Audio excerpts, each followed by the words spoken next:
This shouldn't exist. Ancient Greeks built a computer 2000 years ago.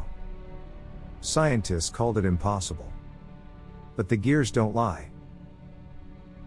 In 1900, Greek sponge divers descended into the dark waters near Antikythera Island. They weren't looking for treasure. They were looking for sponges. But what they found would rewrite history.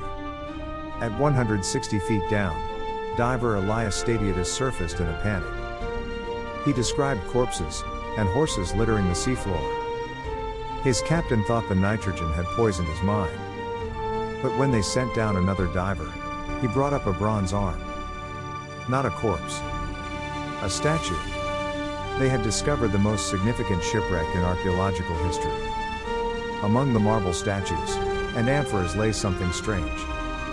A shoebox-sized lump of corroded bronze and wood.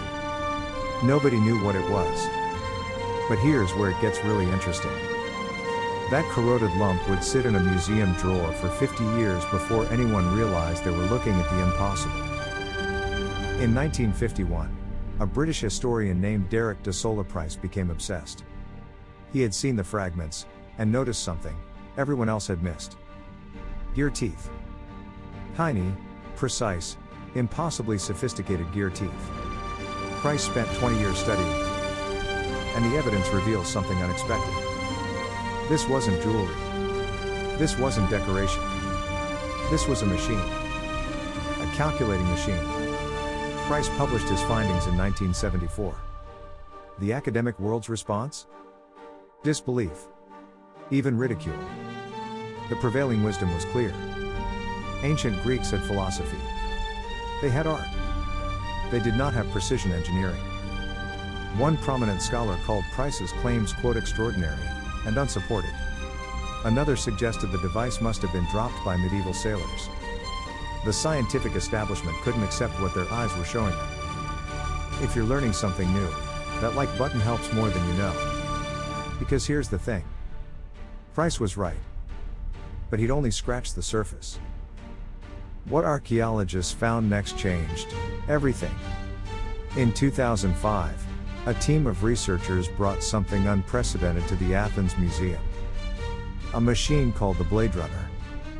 Not the movie. Something more powerful.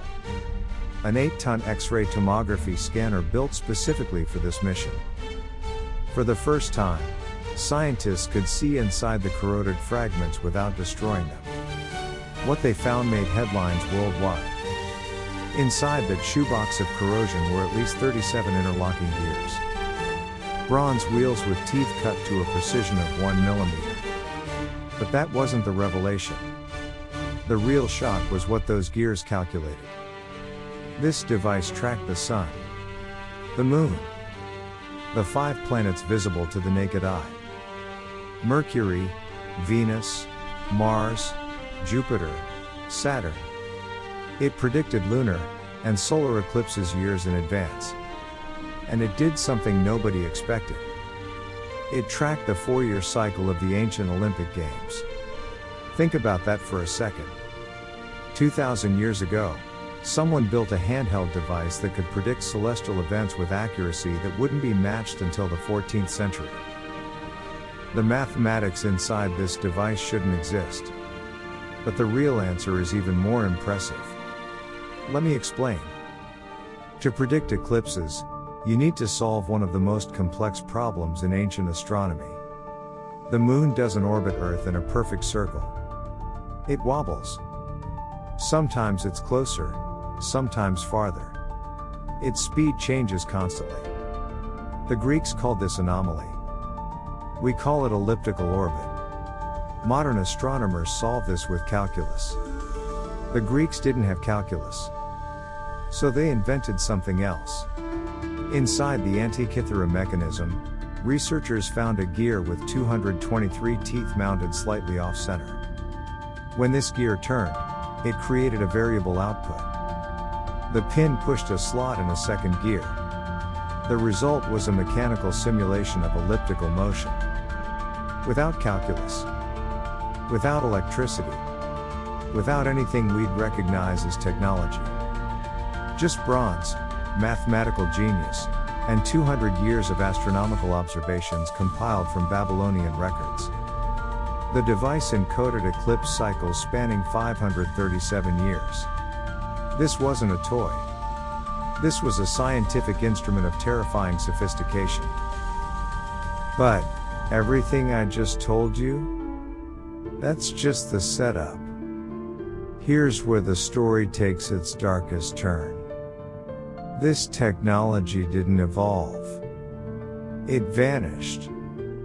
After Rome conquered Greece, something catastrophic happened. Not a war. Not a plague. Something worse. Indifference. The Romans were engineers, not scientists. They built roads, aqueducts, concrete. Practical things. Theoretical astronomy? Mathematical machines? They saw no value in them. The workshops that built devices like the Antikythera mechanism closed. The craftsmen who knew how to cut those precise gears died without passing on their knowledge. Within a few generations, the ability to create this technology disappeared from human memory. The mystery deepens when we examine what came after. For 1400 years, no civilization on Earth built anything approaching this complexity. Not the Byzantine Empire. Not the Islamic Golden Age, despite their astronomical brilliance. Not medieval Europe. The knowledge wasn't hidden. It wasn't suppressed. It was simply forgotten. If you want to see how this story ends, make sure you're subscribed. Because what happened next proves that human progress isn't a straight line. And this is what they discovered when they looked closer. In 2016, a team led by researcher Alexander Jones made a breakthrough. They used a technique called polynomial texture mapping. Basically, they photographed the fragments from 70 different angles with specialized lighting. The result? They could read inscriptions that had been invisible for 2,000 years. What they found was essentially a user manual. Carved into the bronze in letters less than 2 millimeters tall were instructions. Operating procedures.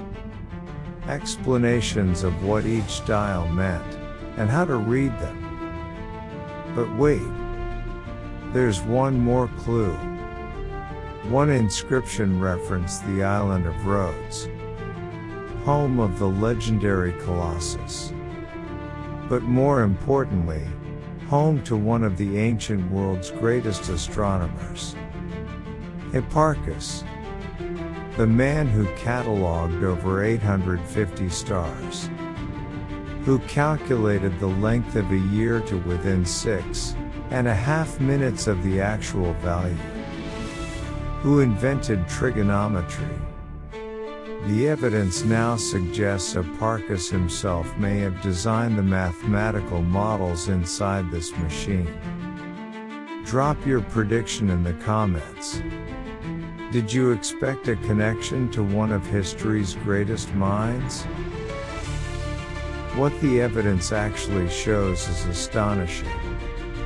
In 2020, researchers at University College London announced they had done the impossible. They built a working replica.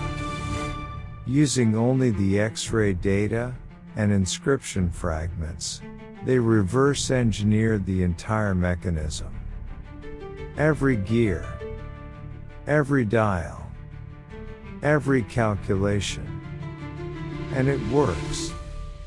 The replica predicts eclipses with accuracy matching modern calculations. It tracks planetary positions correctly. It demonstrates that ancient Greek craftsmanship